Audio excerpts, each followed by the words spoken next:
Australia has experienced the most incredible migration over the last 100 years. And being so close to Asia, can you even imagine the amount of cuisine that this country needs to serve up every single day to over 23 million people?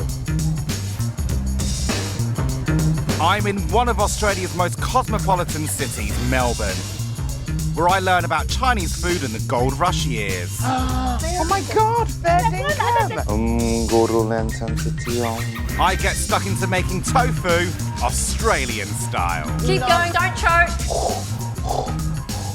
And meet a spiritual brother who inspires me to create a feast of Aussie Chinese fusion.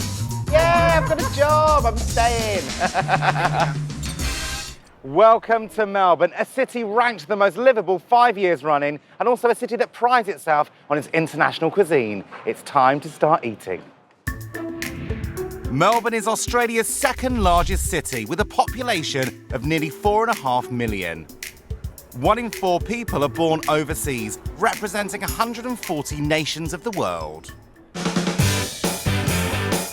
Established under 200 years ago, this city's food mirrors its youth and multicultural mix.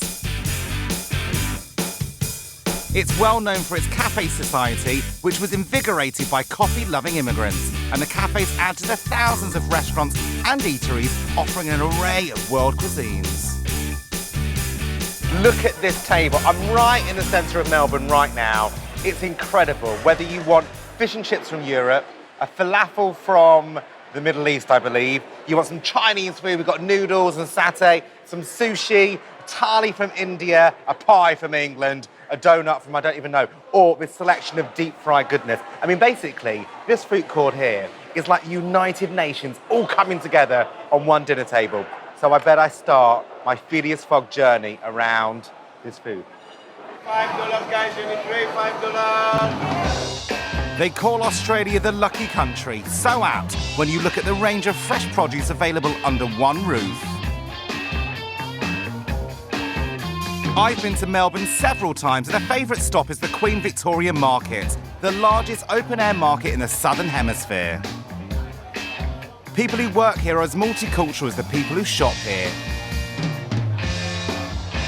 And since it's still summer, I get the chance to savour the night market. It's eat around the world time again. I'll take 3 tomato and basil, please. Thank you very much indeed.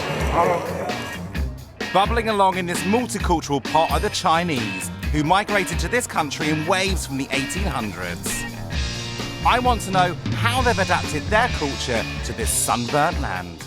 I don't think there's anything in the world that can be more fusion than dim sim. So not dim sum, dim sim. And these 2 rather large dumplings have evolved over the years. They are supposed to replicate the siumai, the tiny little delicate, beautiful dim sum parcels filled with pork and prawn. This is absolutely fusion and the future of where we think Asian food's going. These dim sims are considered iconic in Melbourne, if not in Australia. Served either fried or steamed, they're usually found in a fish and chip shop. And I want to find out if there's more to Aussie Chinese food, so it's off to the most obvious place.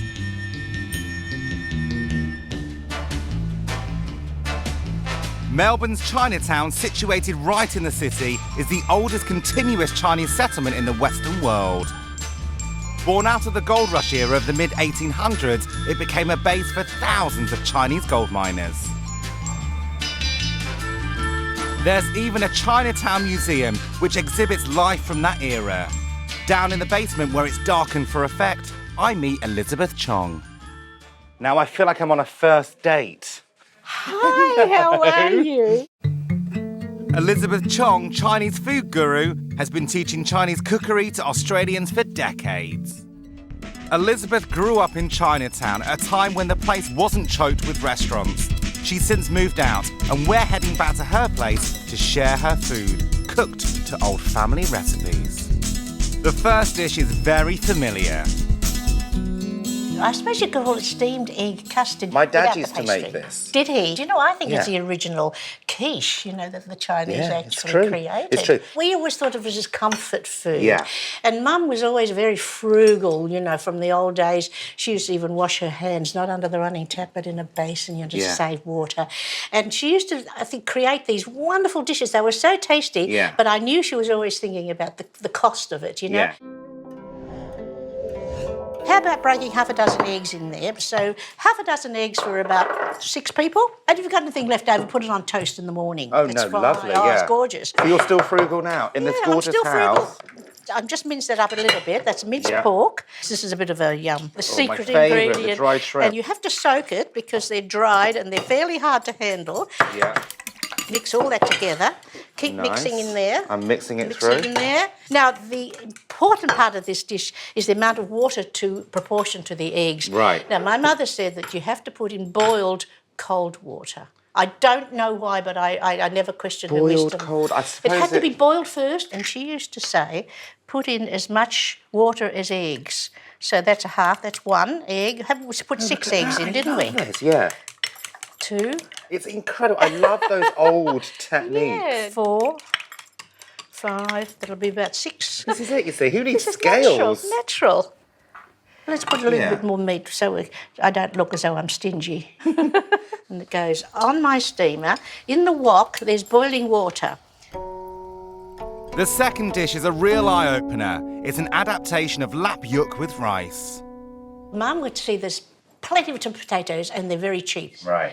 It may have been sweet potato in China, Yeah. but I think the brilliance of Chinese cuisine is the adaptability of the cuisine. Course. So this is the potato with lapchong. So you've got Lap these- yuk. Lap yuk, Lap yuk. which is a version of. Yes. And this is here. That's right. Lap yuk, and this is a produce of Australia. Yes, isn't that wonderful? There's so much industry going on with the Chinese people. This is fusion Asian food personified because you've got all of That's those true, yes. very Chinese flavours, but then you've got this really powerful kick in the Yeah, stomach, yeah. which is your potato. This is- So that's your Australian. Well, do you think my mum thought she was doing fusion cooking? I don't think she I would don't have think so. realised, No, but no. actually she your just used mum... what she could. Exactly, it makes perfect sense. Yeah. Can I try? Oh, absolutely. Let me try. Yeah, how Let's about go. that? There we are. I'm very excited. Right, are we ready? Yep.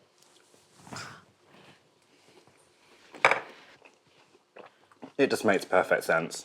Good. Makes perfect It does, sense. it I mean, does. this is true Australian Asian food. It is. I think there are a lot of Chinese Australians in Melbourne that if they see this, they will go, oh, yes, Yeah, I remember. They get it.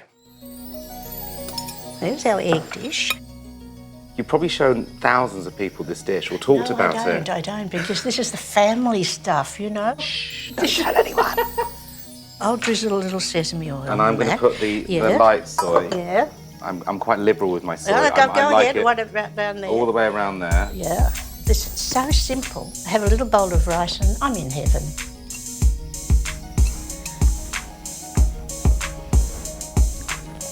Yeah, I could be with my father right now. Oh, isn't it lovely? Sat cross-legged Yeah, in the living room, yeah.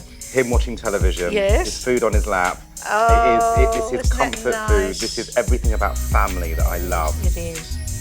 Thank you so much. I tell you what, those lap yuk potatoes are amazing. They're definitely going on my menu for the final feast.